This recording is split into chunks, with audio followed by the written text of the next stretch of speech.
पूरी दुनिया में इसरो का बज गया डंका। शक्तिशाली स्पेस एजेंसी नासा का हिला देने वाला बयान। नासा ने भारत के इसरो से मांगी चंद्रयान-3 की तकनीक। टेंशन में दिख रहे हैं नासा वैज्ञानिक, आगे निकल रहा इसरो। दोस्तों, आज वो खबर सामने आई है जिसने पूरी दुनिया में भारत का डंका बजा दिया है। पूरी दुनिया में भारत की एक बार फिर से जय जयकार हो रही है।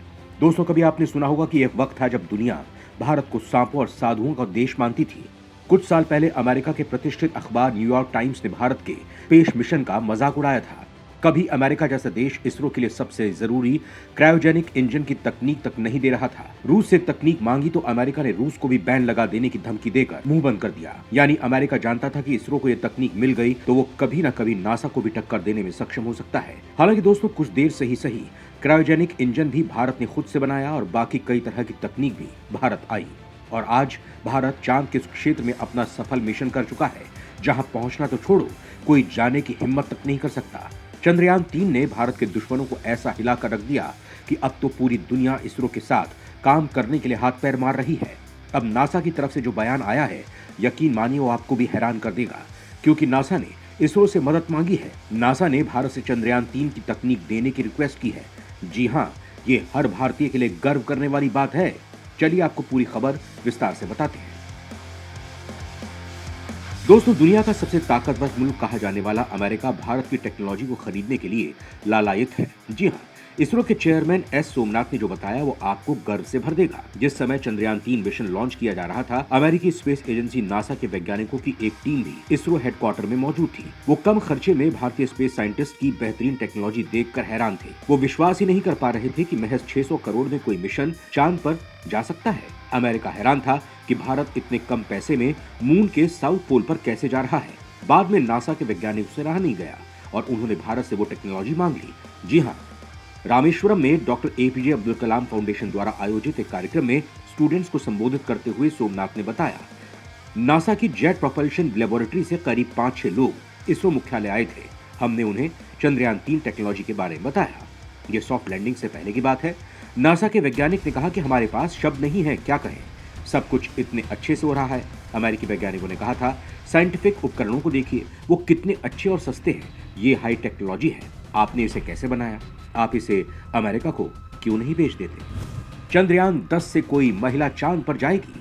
जब भारत चांद पर उतरा, उस वक्त को याद करते हुए सोमनाथ ने बताया कि पीएम मोदी का फोन आया तो मैंने उन्हें बताया कि भारत मून पर है सर। उन्होंने धन्यवाद दिया। पीएम ने मुझसे कहा कि अब आप चांद पर किसी भारतीय को कब भेज रहे हो? सोमनाथ ने स्टूडेंट से कहा कि चंद्रयान-10 की लॉन्चिंग में आप में कोई ऐसा रॉकेट डिजाइन करेगा जो चांद पर जाएगा और आप में से ही कोई उस रॉकेट में बैठा होगा।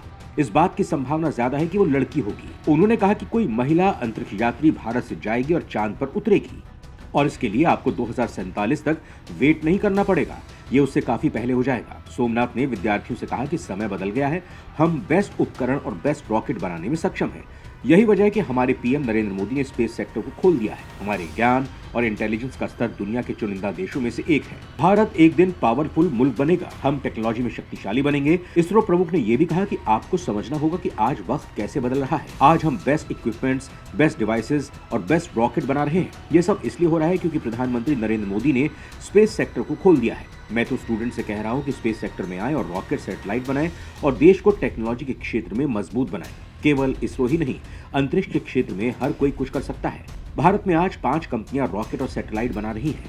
भारत चांद के साउथ पोल पर स्पेसक्राफ्ट उतारने वाला इकलौता देश है। इसके साथ ही भारत चांद पर लैंडिंग कराने वाला अमेरिका, सोवियत संघ यानी रूस, चीन के बाद चौथा देश है। गगनयान मिशन पर आई शानदार खबर। गगनयान की पहली टेस्ट फ्लाइट का समय हुआ तय।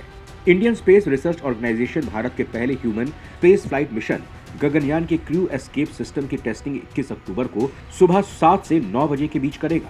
आसान भाषा में कहें तो मिशन के दौरान रॉकेट में गड़बड़ी होने पर अंदर मौजूद एस्ट्रोनॉट को पृथ्वी पर सुरक्षित लाने वाले सिस्टम की टेस्टिंग होगी। गगनयान मिशन के टेस्ट व्हीकल एबॉर्ट मिशन 1 को श्रीहरिकोटा के सतीश धवन अंतरिक्ष केंद्र से लॉन्च किया जाएगा। इस फ्लाइट में 3 हिस्से होंगे। एबॉर्ट मिशन के लिए बनाया single stage liquid rocket. Crew module के अंदर का वातावरण अभी वैसा नहीं होगा जैसा मैन्ड मिशन होगा। टेस्ट व्हीकल क्रू मॉड्यूल के ऊपर ले जाएगा। फिर एबोर्ट जैसी सिचुएशन बनाई जाएगी। लगभग 17 किलोमीटर की ऊंचाई पर जब रॉकेट साउंड की स्पीड से 1.2 गुना होगा तो इससे क्रू मॉड्यूल और क्रू एस्केप सिस्टम अलग हो जाएगा। क्रू मॉड्यूल को यहाँ से लगभग 2 किलोमीटर दूर ले जाया जाएगा और श्रीहरिकोटा से 10 किलोमीटर दूर समुद्र में लैंड कराया जाएगा। इस मिशन में वैज्ञानिक ये टेस्ट करेंगे कि एबॉर्ट ट्रेजेक्टरी क्या ठीक तरह से काम कर रही है। असल मिशन के दौरान रॉकेट में खराबी आने पर एस्ट्रोनॉट कैसे सुरक्षित रूप से लैंड करेंगे। कुल 4 टेस्ट फ्लाइट भेजी जानी है। टीवी D1 के बाद D2, D3 और D4 को भेजा जाएगा। अगले साल की शुरुआत में गगनयान मिशन का पहला अनमैन्ड मिशन प्लान किया गया है। अनमैन्ड मिशन यानी इसमें किसी भी मानव को स्पेस में नहीं भेजा जाएगा। अनमैन्ड मिशन के सफल होने के बाद मैन्ड मिशन होगा जिसमें इंसान स्पेस में जाएंगे।